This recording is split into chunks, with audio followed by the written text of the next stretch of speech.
Hello, everyone. I'm your host, Clifford Johnson, with the Mojave Podcast Transmission, and today we're jumping right in with the Next News Network's breaking news segments.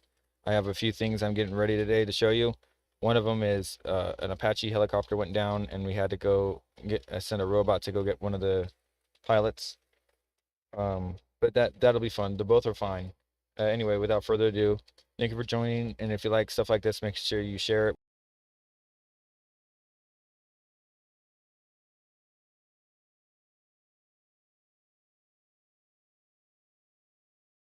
Hope you're having a wonderful day. Yes, we've got a little bit of an early live stream for you.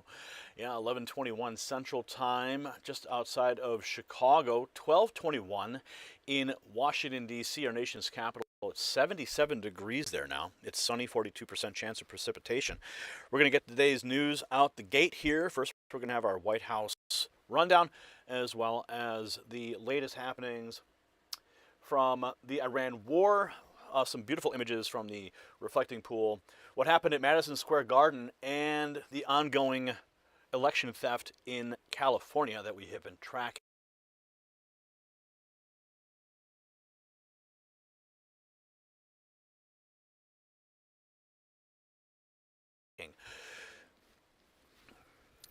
Good day, I'm Franchi, Next News Network, Chief White House Correspondent, delivering the latest White House news in the past 24 hours. In partnership with our streaming partner, Trump Daily Post, today's White House story is a multi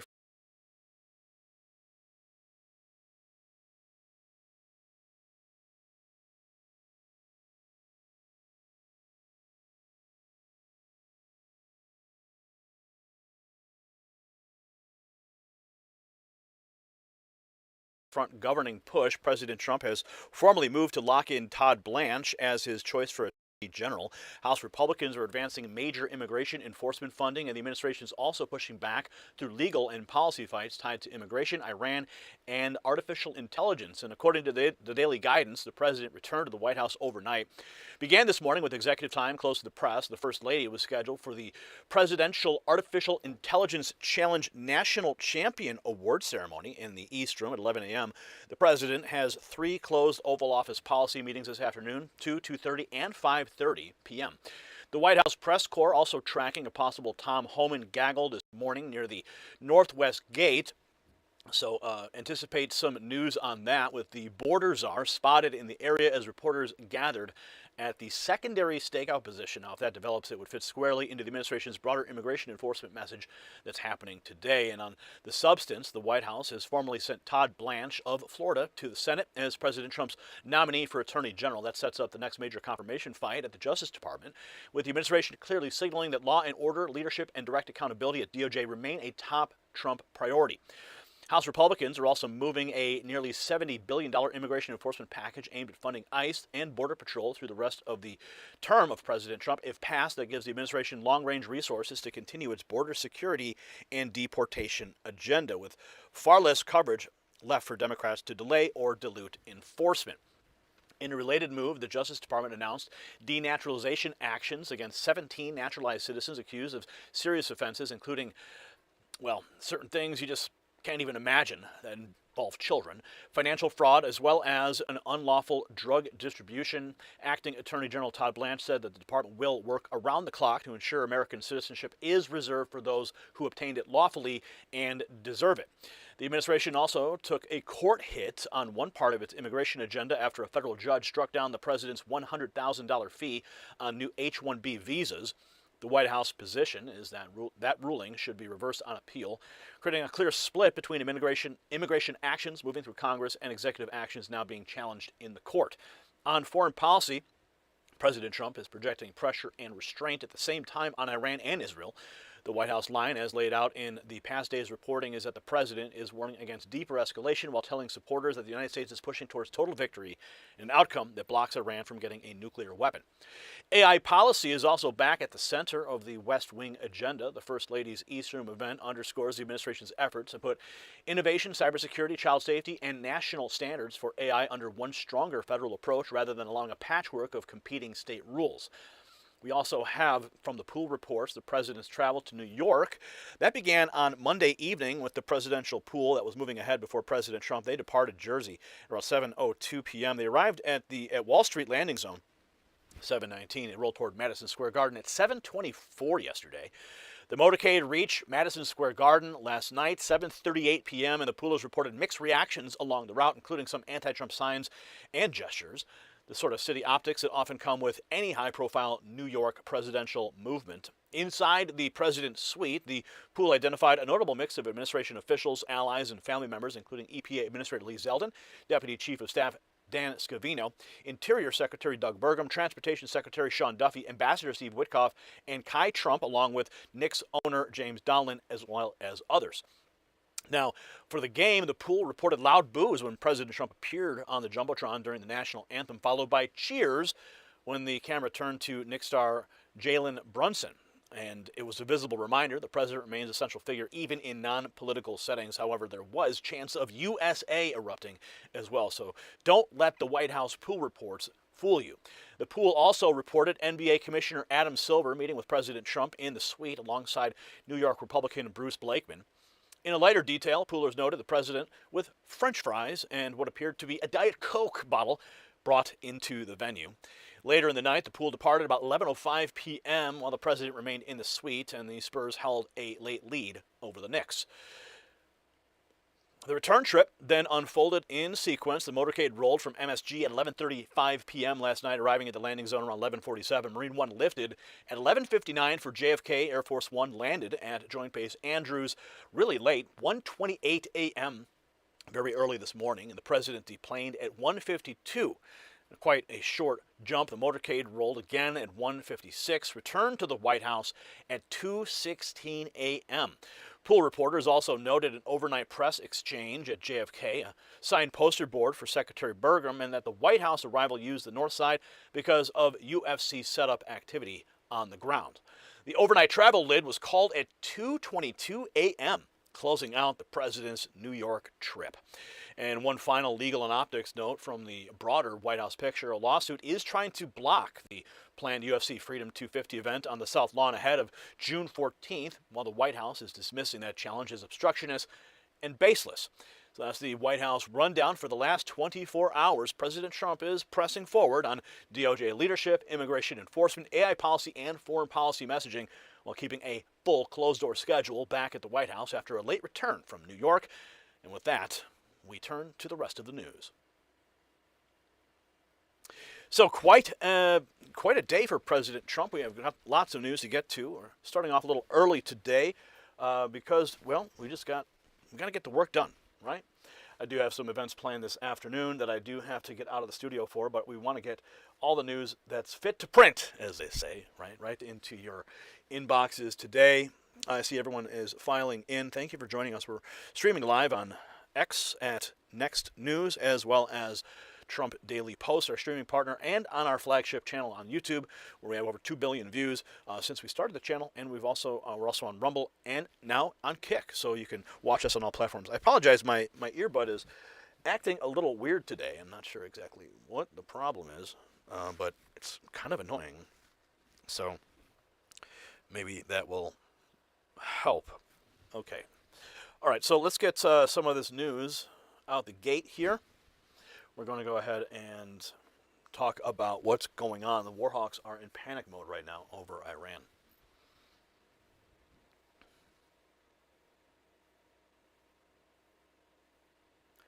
For weeks, the Middle East story has sounded like one more step away from war. Well, right now, that may no longer be true. President Trump is now using closing language, not bargaining language, saying the United States is in the final throes of a very, very good deal with Iran, one that could reopen the Strait of Hormuz within days. And that is the clue. That is the tell. While missiles, drones, and military incidents still flash across the screen, the Trump administration is signaling something much bigger. America may be closer to locking in its objective than the media wants to admit. The question now is simple. Can the deal get signed before chaos tries to stop it?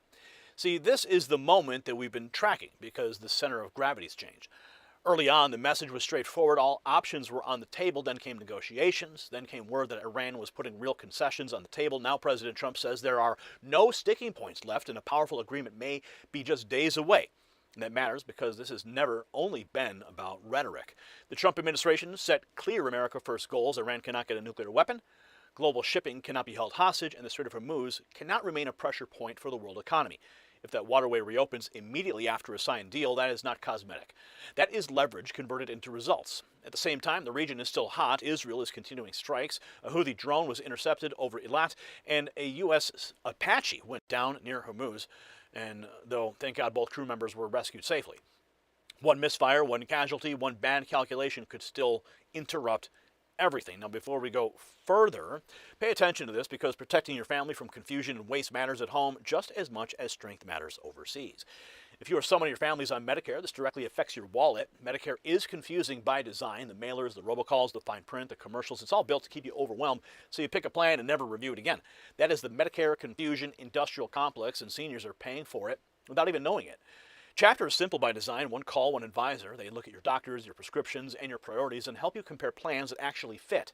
Some people could save as much as $1,100 a year by reviewing their coverage. Don't assume your current plan is the best plan. Call Chapter at 910-728-4109. That is the number you see on the screen. Pause the video, write that number down, give them a call, and get real help from a real human being today. Now back to the story, because what Vice President J.D. Vance just said makes clear the White House knows exactly what it's doing. So here's the part the corporate press will try to blur out. The Trump administration is openly drawing a line between America's interests and everybody else's. Vice President Vance responded to concerns involving Israel by saying very plainly that whatever other countries want, the United States is pursuing what's in the best interest of America. That's not weakness, that is leadership. It also tells you that this deal effort is real. It's advanced and being protected at the highest level. So when you look at the tweets, the clips, and the cross currents, keep one thing in mind. Washington is prioritizing the agreement. This news, the U.S. Apache helicopter down near the Strait of Hormuz, President Trump reacting. The U.S. Apache gunship went down Monday near the critical strait as tensions remain high in the Middle East. Let's take a look at the details. Apache helicopter went down near the Strait of Hormuz on Monday. Now, President Trump says the crew members are doing fine, and we are still gathering more information on what took place. It's not clear if the gunship went down due to enemy fire or a mechanical issue. This does come as the ceasefire with Iran is holding again as the region braces for what comes next. President Trump spoke after attending Game 3 of the NBA Finals between the Knicks and Spurs. He indicated that negotiations toward a deal are ongoing, and we could have a better idea of where things stand in the days ahead. The president also discussed his call with Israeli Prime Minister Benjamin Netanyahu after the exchange of fire over the weekend. We had a very good conversation, and he was hit, and So Trump says the Apache crew's safe, but the big question is what brought that bird down near Hormuz. News Nation picks up the breaking details from the White House, including Trump's claim a deal with Iran could be just days away. Those pilots were rescued after it went down near the strait. U.S. Central Command confirmed it. Trump told reporters that they are fine. We begin with breaking news this morning. 2 U.S. crew members are safe after their helicopter crashed near the Strait of Hormuz. That is according to President Trump. He also added the U.S. has the potential to sign a peace deal with Iran in 2 or 3 days. News Nation Washington correspondent Hannah Brandt is at the White House for us with the very latest. Hannah, this is urgently developing here. Have we learned any more about what led up to the crash in the Strait this morning yet? Marky, that's the one big thing that we don't know, exactly what caused that Apache helicopter to crash. But what we do know is that these are the types of helicopters that the U.S. military has been using to enforce its blockade of the Strait of Hormuz. They've been targeting gunboats, drones, and other different targets. But President Trump says we are set to learn more details about the incident. He says there's going to be a report released today. He broke this news while he was returning from the NBA Finals in New York overnight.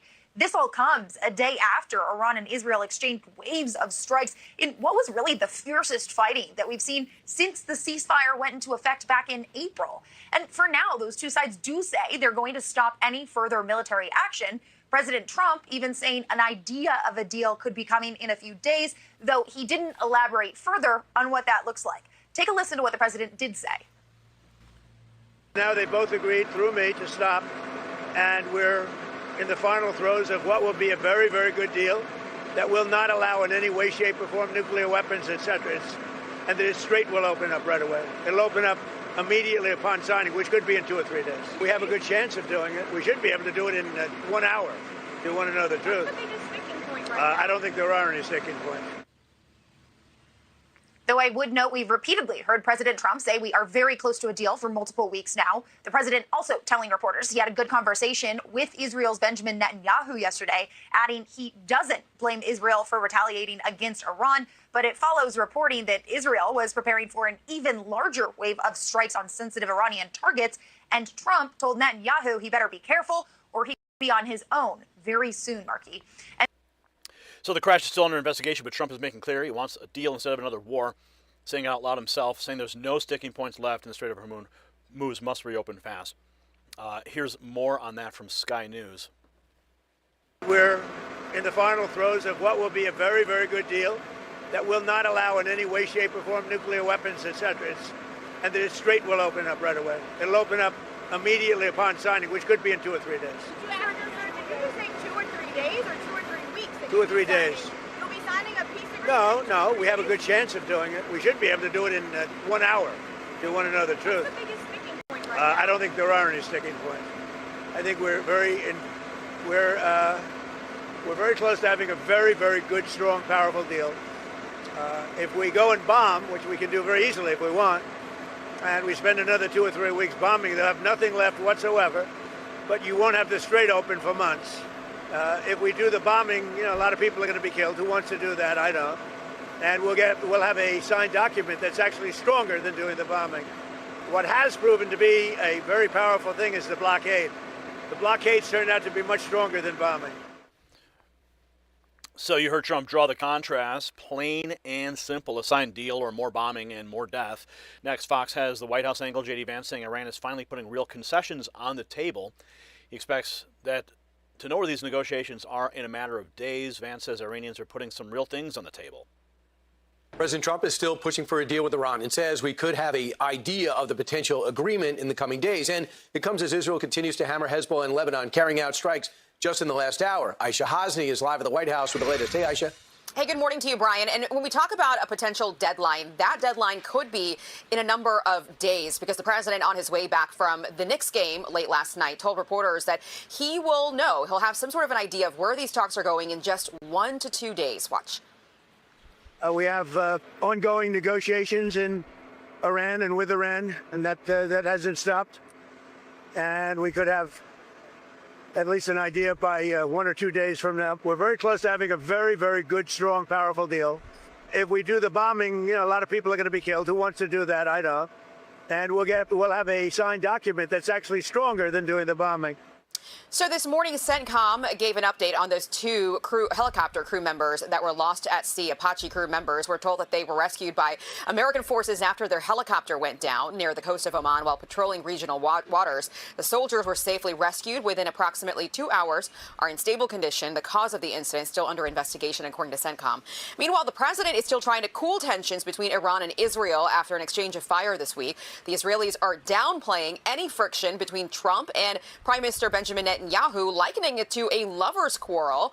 And it comes after Trump reportedly told Axios that he warned Netanyahu that if he went back to war with Iran, he might find himself fighting alone. Vice President J.D. Vance telling Jesse Waters last night the Iranians actually do not want war. And if there is a deal, it'll be a home run for the American people. I think the president's attitude on this is we have to verify, of course. One of the most important things to whether this ultimate settlement is a success is not what the Iranians write on the paper, but whether they actually comply with some of the requirements of the settlement that we come up to. The Iranians don't want this war to continue. It's not in their best interest. And I think they're coming to the table, putting some real things on the table. We're, of course, going to verify it. But if we get to this deal, it's going to be a home run win for the American people. So, Brian, the president has some policy meetings on the schedule today. Nothing that's open to the press, so we aren't expecting to see him today. So keep your eyes on Truth Social if there's any news. Keep your eyes on Truth Social and, of course, Trump Daily Posts as they monitor Trump's Truth Social posts on the regular. Vance is calling it a home run if Trump can close the deal.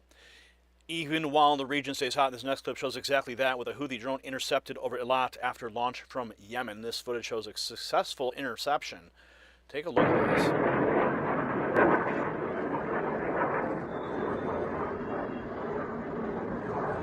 Wow.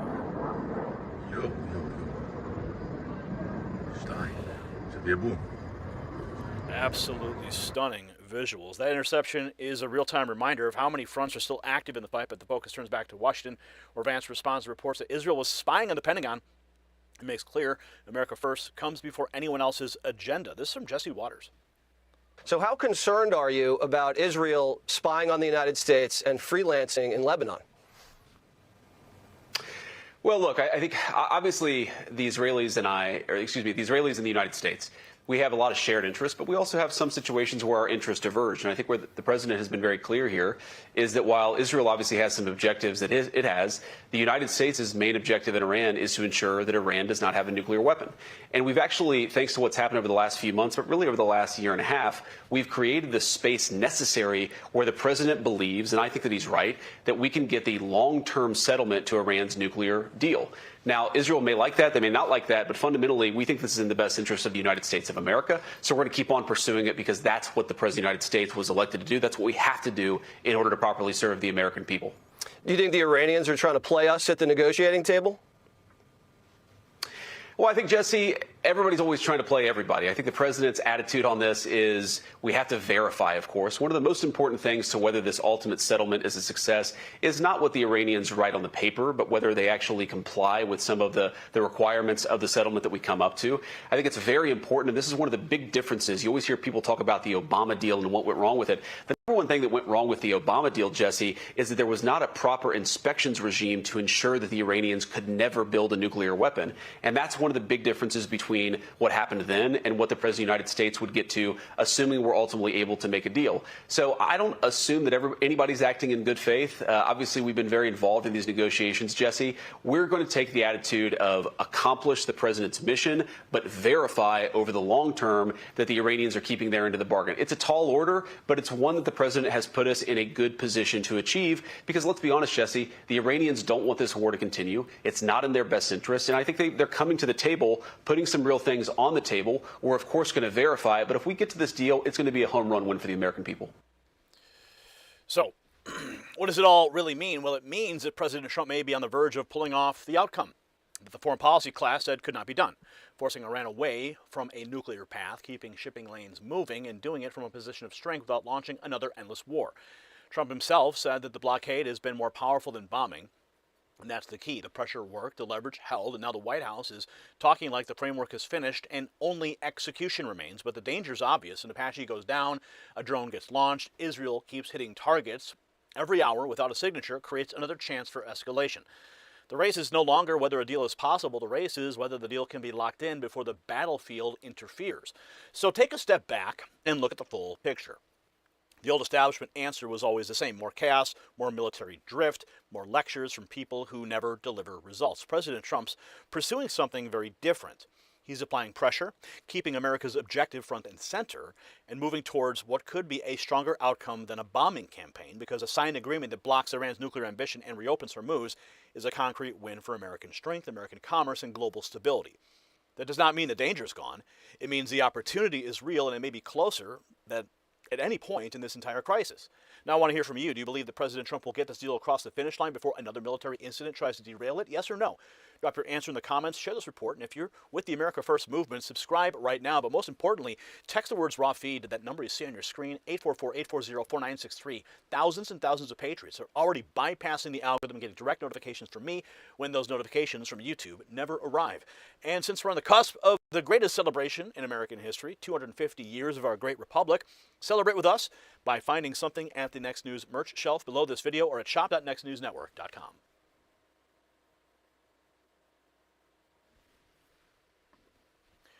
Okay, that is the news on the latest from the Iran situation.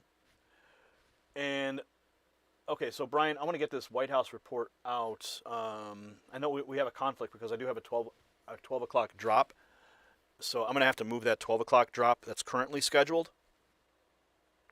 I'm going to move that up to 1 p.m. from our last night's stream so that we don't have them competing for each other and we can get this White House report. But make sure that you turn off the notifications on the White House report because we don't need those notifications on. I think you had them set yesterday by accident. Okay, let's go to, let's see, the Iran deal is going to be pushed out. Iran conversation, we're going to put that out. I changed the time on the YouTube studio for our 12 o'clock drop. Yeah. And no. I had a video from yesterday that's getting published at noon. I pushed to 1. No, correct. I'm just keeping you in the loop. Okay. And all of these are going to, all that we're doing now will be published a little bit later this evening after those videos, or because they were pre-scheduled for this morning. So I want to make sure that we have, yeah, okay, let me just get these organized for you. Okay. Just getting some structure here. Just a moment, guys. We'll get to the next one.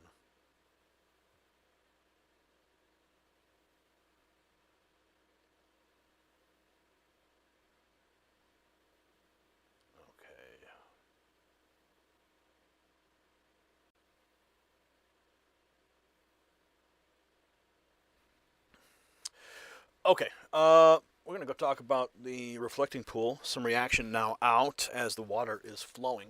Beautiful scenes, too. We're going to present that all for you right now.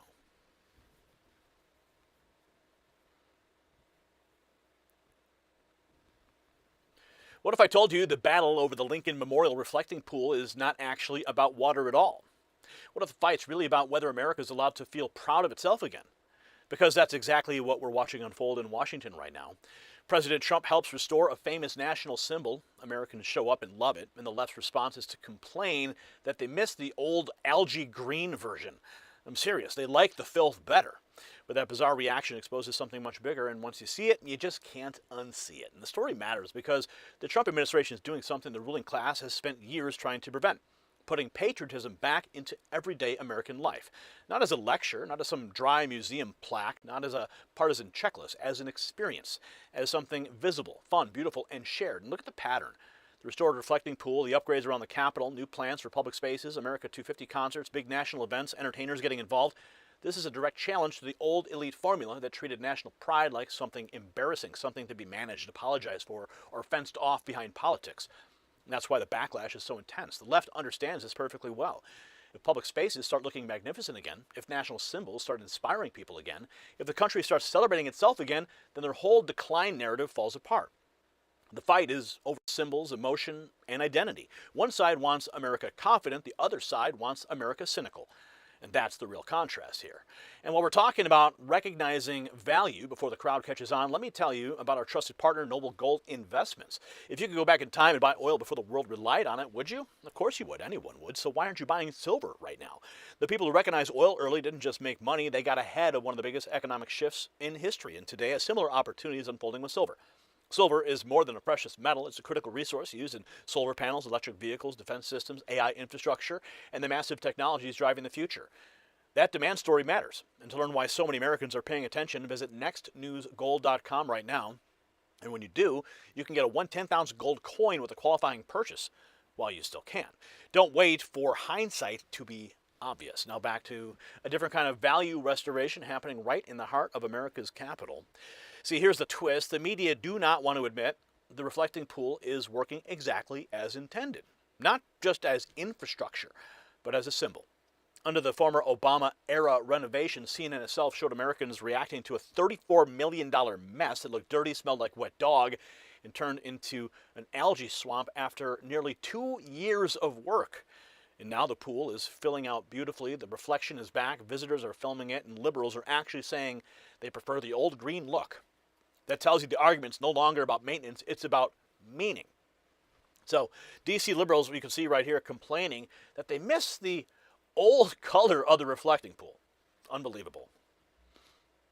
I would have preferred to keep it like it was. It's an incredibly stupid idea. I'm delighted that it's still reflecting. I think it's horrible. The color I've seen on the news is disgusting to me, as opposed to how beautiful it was in the past. Yeah, you can see the contrast below. right? Beautiful blue versus disgusting algae infested as it was. So D.C. liberals actually pining for the algae green pool. CNN's own reporting from 2012 shows what Obama's $34 million fix really delivered: sludge, stink, and total embarrassment. This from Trump War Room. There's plenty to take pictures. Sorry, here we go. There's plenty to take pictures of in downtown Washington, D.C. The Lincoln Memorial, the World War II Memorial, and then there's this. Folks snapping photos of the reflecting pool. It's really sludgy up this end. And what's in it? It's disgusting. It's not right. Algae. It smells like wet dog down here, you know. When my dog came home from the stream, he always smelled like this, so it's gross. The Lincoln Memorial reflecting pool reopened at the end of August to great fanfare after a $34 million renovation that lasted nearly 2 years. But less than a month later, the famous pool of water is full of algae. Algae are simple organisms that thrive in areas where there is heat and sunlight. You have plenty of that here. The water may not look great, but it doesn't pose a health or safety hazard. It's really just... I mean, that was Obama's disaster. It took 2 years. So after 2 years at $34 million, the swamp got a reflecting pool that smelled like wet dog. Now watch the contrast as Z Van Fleet visits the Lincoln Memorial, shows viewers the pool looking beautiful again under Trump. Hello, everyone. I'm at the Lincoln Memorial, looking at the Washington Memorial through the reflection pool. Isn't that beautiful? Absolutely beautiful. And this is Sunday night. So many visitors. Where are you from? Texas. Texas. Yes. And everyone loves it. It's just amazing, amazing.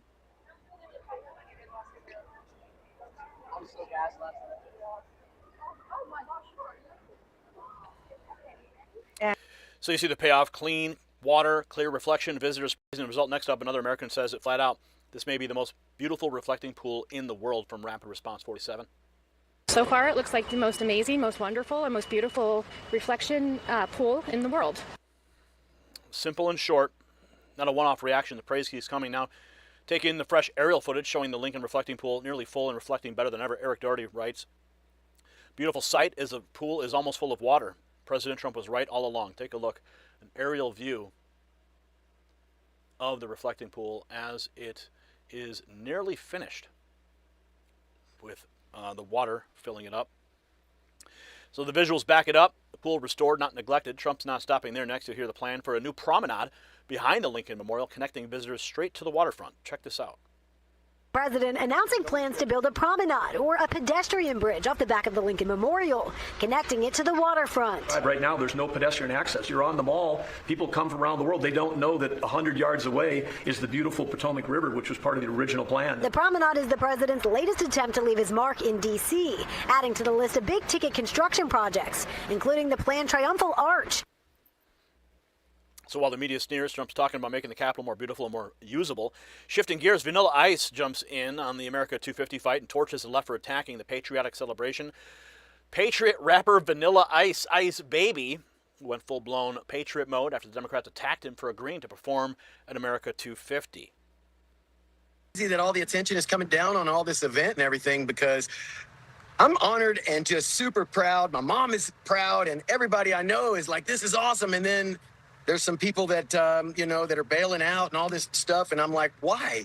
This would be the greatest concert on the planet. We're turning 250 years. Let's celebrate the country that we're born and raised in. What's wrong with being patriotic, And they said, oh, because Trump's putting it on. I'm like, so? Who throws a better party than Trump, man? I've been to a lot of them. That guy knows how to throw a real party, and they're classy, they're great, they're fun and just over the top and amazing. So I'm like, even better. So I don't get it. I know that there's a snow globe out there, and the world is kind of shaken up on their beliefs politically and different things like that. But this isn't something that I think should be put on that kind of pedestal, especially as an entertainer. I don't think that it's fair to us to be put on some kind of political platform. We just kind of play for anybody, and it's music. It's like a DJ. You can throw it on for any wedding. If Joe Biden's getting married, you can throw it on for him. I'm sure there's fans over there on that side too. It's about coming together. It's about being American. It's about being proud of our country, no matter if the goods and the bads that you agree with or not. But it's 250 years we've gotten here, and this is a once-in-a-lifetime thing to have a celebration. And music is made to bring people together. So everyone's invited. This is not divided. I love that. So Vanilla Ice saying what millions of Americans are thinking: what's wrong with loving your country? The final shot from James Woods shows exactly why Democrats can't stand Trump's vision. A lit-up Washington monument reflecting in a Capitol that actually looks proud of itself again. Look at this beautiful image. Look at this absolutely beautiful image of the reflecting pool now. So what it all really means is that President Trump and his team are trying to turn America's 250th birthday into a cultural movement built around visible pride. That's the unifying thread: restoring the pool, clean up the monuments, make the city safer, build the promenade behind the Lincoln Memorial, host major events, bring in entertainers, make patriotism feel exciting again. Then comes the key line from Vanilla Ice, the line that gives away the whole strategy. Everyone's invited, not divided. And there it is. You don't have to be a Republican to enjoy a beautiful Capitol, a patriotic concert, or a national celebration. The Trump administration is moving love of country out of the stale world of elite approval and back into public life where ordinary Americans can see it, feel it, and join it. So, no, this is not just a story about a pool. It's not just a story about one performer saying yes to America 250. This is a story about whether patriotism can become normal, joyful, and public again in the United States of America. The left is furious because they know beautiful things are persuasive. A clean, reflecting pool is persuasive. A safer Washington is persuasive. A celebration where everyone is invited is persuasive. And President Trump understands that better than the consultants, better than the bureaucrats, and better. Shout out to my uncle, Timothy Johnston. We call him Timmy. On my dad's side, it was his birthday the other day, just like it was mine. We're so close together. That was always the cool part about our family, is how close our birthdays were. Because his was June 6th, mine's 7th, and then somebody else was the 8th. I'm forgetting who it was, but passing me. Anyway, my dad would know. Celebration of our great republic. Celebrate with us. Shop.nextnewsnetwork.com or the merch shelf below this video. Pick out something you like and let's celebrate together.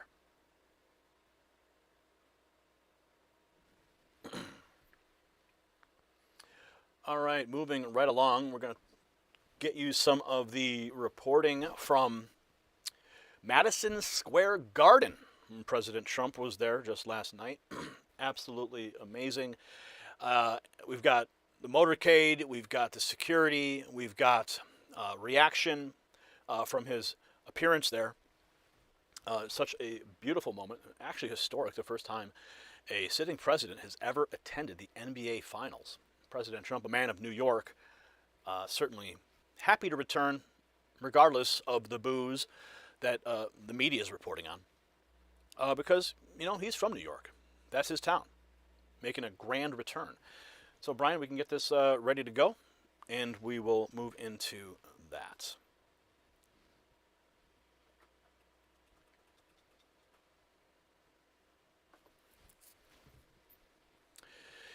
It was supposed to be about basketball. Instead, it became something much bigger, proof that President Donald Trump is no longer confined to the world of politics. He walked into Madison Square Garden not just as the 47th president of the United States, but as a cultural force who can still dominate sports, media, celebrity chatter, and the national mood all at once.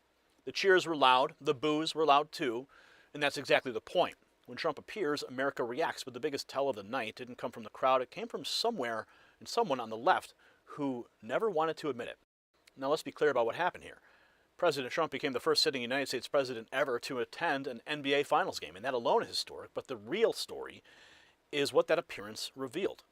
The Trump administration understands something the old establishment never did. Sports, entertainment, patriotism, and national identity all belong together. And that's why this moment matters far beyond the Knicks. Outside the Garden, the security perimeter was intense, with airport-style screening, Secret Service, and NYPD locking the area down. Supporters lining the streets and cheered the motorcade. Inside chants of USA rang out at Madison Square Garden. During the national anthem, the reaction was mixed. Cheers, boos, applause all at once, and Trump just smiled. Why? Because he knows what the media still refuses to accept. He's not just a president. He's still one of the most magnetic figures in American life. Even his enemies cannot stop making everything about him, and that means he is shaping culture again, not just government. Speaking of real-world results instead of media noise, this next message hit home for me in a very personal way, and you've probably seen the clip, Joe Rogan talking with Mel Gibson about people close to him who went